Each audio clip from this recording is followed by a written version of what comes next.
만일 예수님께서 지금 우리의 삶의 현장에 계신다면, 육체를 가지신 예수님이 내 삶의 현장, 나에게 가까이 계신다면 우리는 어떨까? 많은 예수님의 혜택을 받고 살 것 같아요. 예수님의 그 꿀과 같은 말씀을 우리가 받을 것이고, 특별히 예수님에게 내 질병과 고통과 아픔을 예수님 면전에서 해결함을 받고 건강함으로 살 수 있는 특별한 은총을 우리가 누릴 거라 하는 생각을 해봅니다. 예수님이 지금 우리 곁에 계시면 얼마나 좋을까? 이런 생각을 하지 않을 수가 없죠.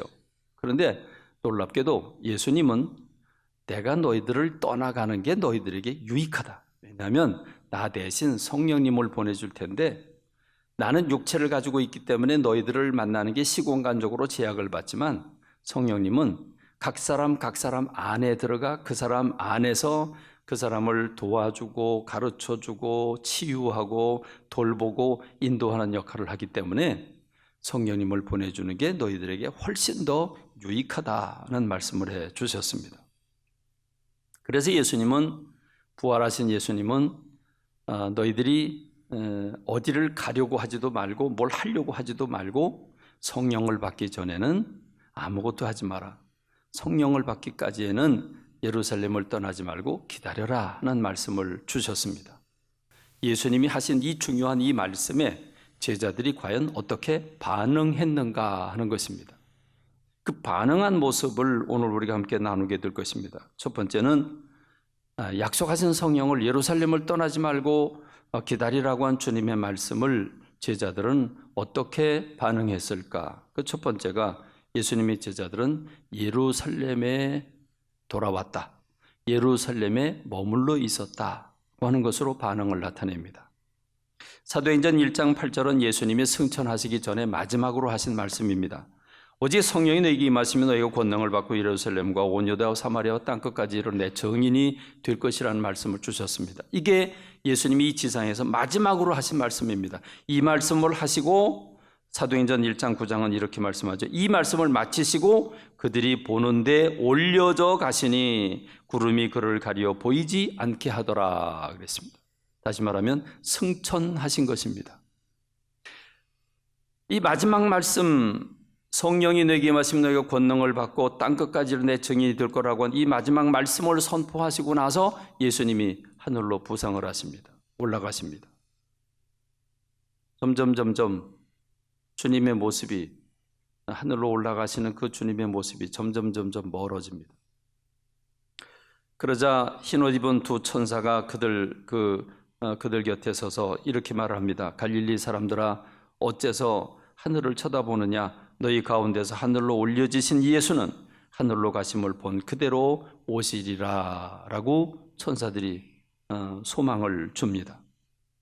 자, 이렇게 해서 주님은 올라가셨습니다. 이제 눈에 보이지 않습니다. 여러분, 3년 동안 제자들과 함께 하셨습니다. 그리고 주님이 죽으실 것을 꿈에도 생각 못했는데 죽으셨습니다. 얼마나 실망이 컸습니까? 문을 걸어 잠그고 두려워 떨었습니다. 그런데 주님이 부활하셨습니다.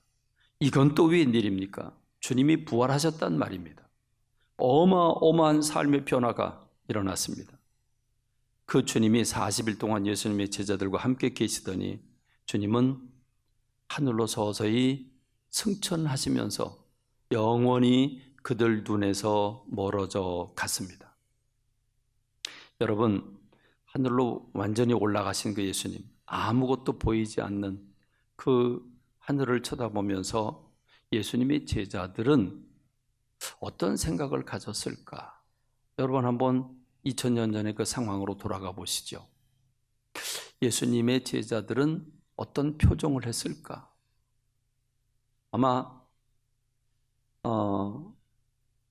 서로 얼굴을 보면서 멍한 모습으로 한참 동안은 말을 못하고 그러고 있지 않았을까 하는 생각이 듭니다. 자, 이쯤 되면 이제 상황 끝. 예수님이 죽으셨을 때 상황 끝나는 줄 알았는데 아니었습니다. 예수님이 부활하심으로 상황이 끝난 줄 알았는데 아니었습니다. 예수님이 승천하셨습니다. 그리고 이제는 진짜로 끝난 것 같습니다. 이렇게 그들이 보는 데서 하늘로 승천하신 예수님을 바라보는 제자들, 그들의 마음은 어떠했을까? 나 이제 돌아가자. 이제 상황 끝났어. 진짜 끝났어. 이제 돌아가자. 그리고 그들이 삶의 터전인 그들의 가족이 있고 그들이 대대로 조상 대대로 물려준 땅이 있고 직업이 있는 갈릴리로 돌아갔어야 됩니다.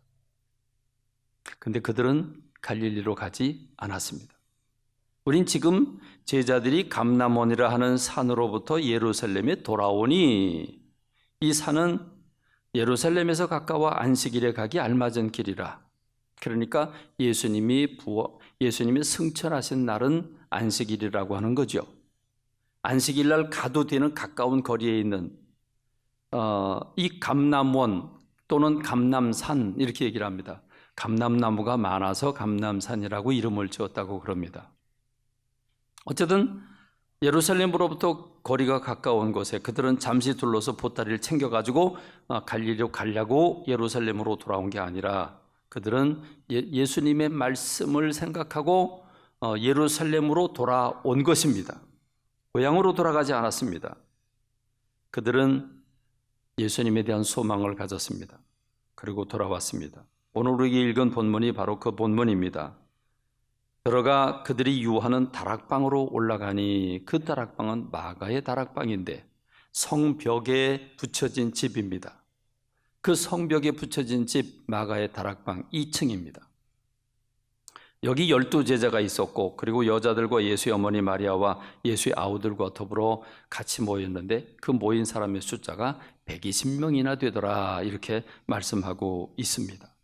그렇습니다. 이 마가의 다락방은 예수님이 제자들이 주님의 말씀에 반응하여 마가의 다락방에 모여서 예수님이 약속하신 성령을 기다린 바 이렇게 그들의 반응으로 말미암아 처음 교회가 탄생했습니다. 기독교가 바로 그 마가의 다락방에서 출발하게 됐습니다. 영혼 구원의 시작이 바로 그 장소에서 일어났고 무능했던 제자들이 능력자로 변신하는 그런 놀라운 변화의 탈바꿈 장소가 바로 그들의 반응으로 말미암아 그들이 예루살렘에 머물러 그 마가의 다락방이 있음으로 말미암아 그래서 성령님을 기다림으로 말미암아 놀라운 변화가 일어났습니다. 오늘 우리가 주님의 말씀에 반응할 때 역사가 일어나는 줄로 믿습니다. 주님의 말씀에 반응하는 저와 여러분 되길 주님의 이름으로 축원합니다. 두 번째로 우리가 이 부분을 생각해 봐야 합니다. 순종이라고 하는 부분입니다. 자, 순종한 사람의 숫자가 몇 명입니까? 120명에 이릅니다. 자, 우린 120명만 알고 있지만 사실은 원래 숫자는 500여 명이라고 말하고 있습니다. 고린도전서 15장 4절로 6절의 말씀을 보면 장사 지낸 바 되었다가 성경대로 사흘 만에 다시 살아나사 게바에게 보이시고 후에 12제자에게와 그 후에 500여 형제에게 일시에 보이셨나니 말씀하고 있습니다. 다시 말하면 500여 형제들이 보는 가운데서 예수님의 마지막 말씀을 주셨고 그리고 하늘로 승천하셨다는 것입니다. 그러니까 예수님이 너희가 예루살렘을 떠나지 말고 약속하신 것을 기다리라고 하는 말씀을 들은 사람은 500명이 넘는 제자들이었습니다. 500명이 넘는 사람들이었습니다. 그런데 지금 남아있는 사람은 120명입니다. 그럼 여러분 산수를 해보지요. 380명이 떠나갔습니다. 여러분 500명 가운데 380명이 떠나갔으니 5분의 4에 가깝습니다. 4분의 3이 넘습니다. 5명 가운데 4명, 4명 가운데 3명 이상이 예수님의 말씀을 뒤로 하고 떠나갔다는 것입니다. 그러니까 순종한 사람의 숫자는 5명 가운데 1명밖에 안 됩니다. 자, 여기서 우리가 순종이라고 하는 게 무엇인지 생각해 볼 필요가 있습니다. 순종이란 무엇입니까? 나의 생각과 감정과 의지를 내려놓고 예수님의 말씀을 받아들여서 그 예수님의 말씀에 나를 드리는 것, 내가 행동하는 것을 가리켜서 우리는 순종이라고 그럽니다. 전적인 순종이란 나의 모든 것을 완전히 포기하고 내 생각을 내려놓고 내 감정을 내려놓고 전적으로 예수님의 말씀을 그대로 받아들여 기쁨으로 받아들여 그 말씀대로 행동하는 것을 가리킵니다. 때로는 내 생각하고 맞지 않을 때가 있습니다. 하나님이 말씀하신 바가 이해가 되지 않을 때도 있습니다.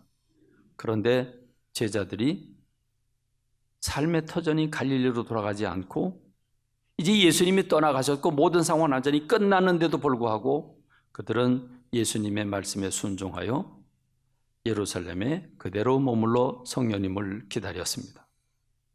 제자들도 나름 그들의 삶의 터전이 있습니다. 그들의 가정도 있습니다. 그들이 평생 가진 직업도 있습니다. 이제 예수님이 계시지 않는 상황에 그들이 다 같이 한자리에 모여 호구한 날 서로 맨 얼굴 쳐다보면서 뭘 하겠습니까? 아마 어쩌면 주님의 분부와 주님의 명령을 500명 이상의 사람들이 들었지만 각자 자기에게 주어진 현실이라고 하는 게 있어서 그 현실에 갖는 여러 가지 도전들, 그 현실에 관한 수많은 질문들에 그들은 응답하기 위해서 각각 자기의 삶의 터전이나 현실로 돌아갔을 것입니다. 그렇습니다. 가정으로 돌아갔든지 직장으로 돌아갔든지 아니면 예수님이 이제 떠나가셨기 때문에 이제 완전히 끝났다고 생각하고 새 삶을 찾기 위해서 떠나갔는지 우리가 그건 모르지만 그들은 어쨌든 여기 기다리라고 하는 기다림의 장소에 그들은 나타나지 않았습니다. 그게 5명 중 4명이 그렇게 떠나간 겁니다. 그렇습니다. 그러나 120명의 제자들은 자기의 모든 상황과 현실이 있음에도 불구하고 예수님의 말씀을 붙잡았기 때문에 자기의 형편을 내려놓고 자기 현실을 내려놓고 주님의 말씀을 붙잡고 이 예루살렘에 머문 것입니다. 이것을 순종이라고 말합니다. 여러분은 어떤 상황이 여러분의 삶을 이끌어가고 있습니까? 여러분 하나님 말씀에 어떻게 반응하고 계십니까? 여러분 무엇을 붙잡고 있습니까? 하나님의 말씀에 전적으로 순종하는 멋진 성도들 되시길 주님의 이름으로 축원합니다. 세 번째로 예수님이 제자들은 주님의 말씀에 순종해서 예루살렘을 떠나지 않았을 뿐만 아니라 그들은 마음을 같이 했습니다. 120명이라고 하는 사람이 마음을 하나로 합한다고 하는 거 결코 쉬운 일이 아닙니다. 그런데 그들은 같은 마음을 가졌습니다. 12제자가 한 마음이 되는 것도 쉽지 않은 일이고 120명이라고 하는 사람이 한 마음 되는 것 쉬운 일이 아닙니다. 120명이 각각 자기 생각을 1분씩 얘기를 해도 2시간 걸려야 합니다. 여러분 120명이 마음을 같이 한다는 거 한 마음이 된다는 거 쉬운 일이 아니죠. 380명은 각각 자기 생각들이 있어서 자기 삶의 처지와 형편이 있어서 자기 꿈들이 있어서 그들은 다 떠나갔습니다. 근데 120명은 자기 것을 내려놓고 예수님의 뜻에 하나가 되었습니다. 주님의 말씀을 하나로 붙잡았습니다. 같은 마음을 가졌습니다. 갈등이라는 게 무엇입니까? 생각이 둘로 나누어지면 갈등이 생깁니다. 갈등은 나누어지는 것입니다. 근데 지금 예수님의 제자들 120명은 하나로 뭉쳐졌습니다. 우리는 예수님 말씀하신 것을 붙잡아야 된다. 그래서 우리는 성령을 받아야 된다. 그래서 우리는 예루살렘 떠나지 말아야 된다. 그래서 그들은 한 마음이 되었던 것입니다. 이 한 마음이 역사를 일으켰습니다. 오늘도 가정이 한 마음이 되면 역사가 일어난 줄로 믿습니다. 사업장이 한 마음이 되면 역사가 일어난 줄로 믿습니다. 교회가 한 마음이 되면 역사가 일어나는 줄로 믿습니다. 그렇습니다. 여러분 예수님의 제자들은 우리와 달리 그들은 육신적으로 핍박을 받았습니다. 매를 맞고 감옥에 갇히고 예수님을 증거하는 이유 때문에 그들은 실제로 핍박을 당했습니다. 그런데 여러분 사도행전 5장 41절로 42절에 보면 사도들은 그 이름을 위하여 능력받는 일에 합당한 자로 여기심을 기뻐하면서 공의 앞을 떠나니라. 그들이 날마다 성전에 있든지 집에 있든지 예수는 그리스도라 가르치기와 전도하기를 그치지 않았다. 예수님의 제자들은 핍박받는 일을 예수 그리스도 그 이름을 위해서 핍박받는 일을 당연한 일로 여기고 합당한 자로 여기심을 기뻐하면서 떠났다고 이렇게 말하고 있습니다. 사도행전 4장은 사도들이 매를 맞고 풀려난 다음에 예루살렘 교회로 돌아와서 예루살렘 교인들에게 보고를 합니다. 이렇게 상황이 이루어졌다고. 그 말은 베드로와 요한이라고 하는 사람이 성전에 기도하러 들어가다가 안질뱅이를 고쳐줬는데 이게 선세이션을 일으켜서 난리가 났습니다. 이것으로 대제사장이 시기와 질투를 사서 그만 붙들려 가지고 그들에게 예수 이름으로 말하지 말라고 협박을 당하고 그리고 매질을 당하고 풀려나게 된 겁니다. 이 사실을 보고하니까 사도행전 4장 23절은 이렇게 말씀합니다. 사도들이 노임의 그 동료에게 가서 제사장들과 장로들이 말을 다 알리니 그들이 듣고 한 마음으로 하나님께 소리를 높여 기도했다라고 말하고 있습니다. 고난을 받습니다. 핍박을 받고 있습니다. 어려운 일이 닥쳐왔습니다. 그런데 어려운 일이 생기니까 그들은 모여서 한 마음이 되어서 기도했다고 말씀하고 있습니다. 그들의 기도는 이런 기도를 드립니다. 대주제여, 천지와 바다와 그 가운데 만물을 지으신 이시요, 또 주의 종 우리 조상 다윗의 입을 통하여 성령으로 말씀하시기를 어째 열방이 분노하며 족속들이 허사를 경영하였는고 세상의 군왕들이 나서며 관리들이 함께 모여 주와 그의 그리스도를 대적하자도 하시니로소이다. 그들이 처한 형편을 그대로 하나님 앞에 고합니다. 과연 헤롯과 본디오 빌라도는 이방인과 이스라엘 백성과 합세하여 하나님께서 기름 부으신 거룩한 종 예수를 거슬러 하나님의 권능과 그 뜻대로 이루려고 예정하신 그것을 행하려고 이성에 모였습니다. 주여, 이제도 그들의 위협함을 굽어 보시옵고 또 종들로 하여금 담대히 하나님의 말씀을 전하게 하여 주시오며 손을 내밀어 병을 낫게 하시옵고 표적과 기사가 거룩한 종 예수의 이름으로 이루어지게 하옵소서. 그들은 한 마음이 되어서 있는 그대로 하나님 앞에 그들의 상황을 보고하고 담대함을 달라고 기도할 때 사도행전 4장 31절에 빌기를 다함에 모인 곳이 진동하더니 무리가 다 성령이 충만하여 담대히 하나님의 말씀을 전하니라 했습니다. 오늘 우리에게 필요한 것이 무엇입니까? 코로나19로 인해서 사업장이 힘들고 여러 가지 힘들고 어려운 상황 속에서 한 마음이 되는 겁니다. 한 마음이 되어서 하나님 앞에 몸부림치는 것입니다. 한 마음 되는 일은 사는 길이고 능력이 나타나는 일입니다. 하나님은 마음이 갈려 있을 때, 나누어 있을 때 기뻐하지 않으십니다. 하나님은 일하지 않으십니다. 두 마음 또는 교회가 갈등이 있을 때 성령님은 역사하지 않으십니다. 그러므로 우리가 이 코로나19 시대에 우리가 어떻게 코로나19를 지난 시대에 어떻게 살아야 되겠는가? 온라인을 계속 해야 할 것인가 말 것인가, 대사회적인 일을 어떤 일을 할 것인가, 구제와 사랑을 어떻게 나눌 것인가, 우리의 전도 방법 어떻게 달라질 것인가, 이런 것도 연구를 해야 되겠지만 그거보다 더 근본적인 것은 예수님 말씀하신 대로